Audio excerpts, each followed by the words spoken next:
चलिए आज के इस खास चर्चा की शुरुआत करते हैं। आज हम बात करने वाले हैं एआई यानी आर्टिफिशियल इंटेलिजेंस के बारे में। टेक्नोलॉजी इतनी तेजी से बदल रही है कि कई बार उलझन सी होने लगती है।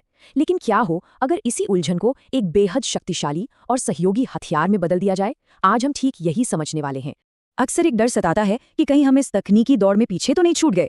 लेकिन सच तो ये है कि डरने की कोई बात ही नहीं है। 90% से ज्यादा प्रोफेशनल्स एआई का इस्तेमाल एकदम गलत तरीके से कर रहे हैं। वो बस सही अप्रोच से चूक रहे हैं। थोड़ा सा तरीका बदलकर कोई भी इस भीड़ से अलग होकर टॉप 1% में अपनी जगह बना सकता है। आज के हमारे मुख्य बिंदु कुछ इस तरह हैं। पहला, एआई असल में कैसे काम करता है। दूसरा, प्रॉम्प्टिंग के 4 मूल सिद्धांत। तीसरा, पुल प्रॉम्प्टिंग में महारत। चौथा, पर्सनलाइज्ड एआई सिस्टम बनाना। और पांचवा, इंसानियत के साथ भविष्य को सुरक्षित करना। तो आइए सबसे पहले भाग से शुरुआत करते हैं। भाग 1, एआई असल में कैसे काम करता है और इसके गणितीय पर्दे के पीछे का सच क्या है। देखिए, एआई कोई जादू की छड़ी नहीं है। ये असल में पूरी दुनिया की जानकारी को लेता है और उसे छोटे छोटे टोकन्स में बांट देता है। ये बस एक गणित का खेल है जो अगले शब्द की भविष्यवाणी करता है। बिल्कुल वैसे ही जैसे अगर कोई कहे ट्विंकल ट्विंकल लिटिल तो दिमाग में तुरंत आता है स्टार। और हाँ, अगर एआई बहुत ज्यादा डैश या इमोजी इस्तेमाल करता है तो वो इसलिए नहीं कि उसे ये पसंद है, बल्कि इसलिए क्योंकि इंसानों ने अपने डेटा में ऐसा ही किया है। ये बस हमारी ही नकल कर रहा है। सच कहें तो एआई सिर्फ एक बढ़िया सूट पहने हुए पैटर्न रिकग्निशन सिस्टम है। और क्योंकि ये कोई जादू नहीं है, इसलिए बेहतरीन रिजल्ट पाने के लिए इसे बहुत सारा कॉन्टेक्स्ट देना पड़ता है। आधी अधूरी जानकारी से काम नहीं चलता। कभी कभी तो पूरी पूरी किताबों जितनी जानकारी देनी पड़ती है। जितनी गहरी जानकारी अंदर जाएगी उतना ही सटीक और शानदार जवाब बाहर आएगा।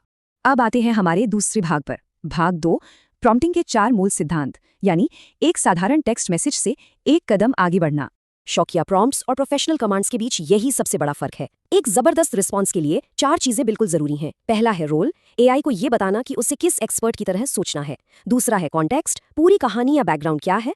तीसरा है कमांड, एकदम साफ शब्दों में बताना कि आखिर करना क्या है। और चौथा है फॉर्मेट, जवाब किस रूप में चाहिए, बुलेट पॉइंट्स में, टेबल में या पीडीएफ में। हमेशा याद रखिए, आउटपुट कभी भी इनपुट से बेहतर नहीं हो सकता। एक बहुत बड़ी गलती जो अक्सर देखने को मिलती है वो है टूल हॉपिंग, यानी अलग अलग एआई टूल्स के बीच बार बार कूदना। ये तो वही बात हो गई कि कोई एक ही समय में गिटार, पियानो और ड्रम्स सब एक साथ सीखने की कोशिश करें। नतीजा, किसी भी चीज में महारत नहीं मिलेगी। सब जगह हाथ पैर मारने से बेहतर है कि पहले किसी एक टूल की गहराई में उतरा जाए।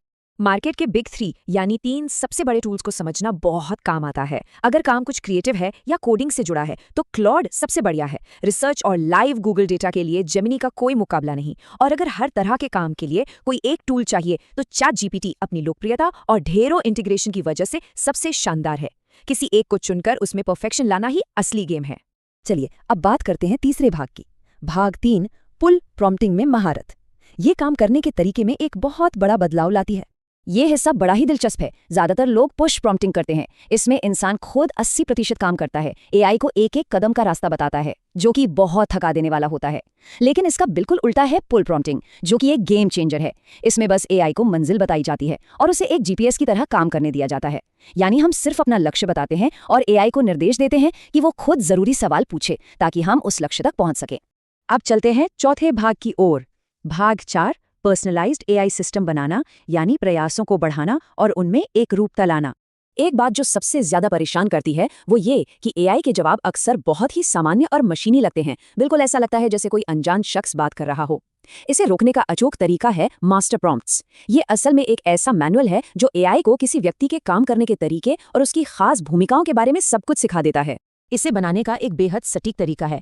पुल प्रॉम्प्टिंग का इस्तेमाल करते हुए एआई को निर्देश दिया जा सकता है कि वो एक खास भूमिका समझने के लिए इंटरव्यू लें। फिर वॉइस टू टेक्स्ट फीचर का इस्तेमाल करके बातचीत के अंदाज में सारे सवालों के जवाब दिए जा सकते हैं। इसके बाद जो तैयार हो उसे थोड़ा सुधार कर एक पीडीएफ कॉन्टेक्स्ट फाइल बना लेनी होती है। बस अगली बार से एआई के पास एकदम सटीक जानकारी होगी और वो कभी किसी अजनबी की तरह बर्ताव नहीं करेगा। इसी से जुड़े हैं सिस्टम प्रॉम्प्ट्स। इन्हें एक रेसिपी की तरह मान लेना चाहिए। अगर रेसिपी सही है और सारी सामग्री एकदम सही क्रम में डाली गई है तो नतीजा हमेशा एक बेहतरीन केक ही होगा, कोई खिचड़ी नहीं।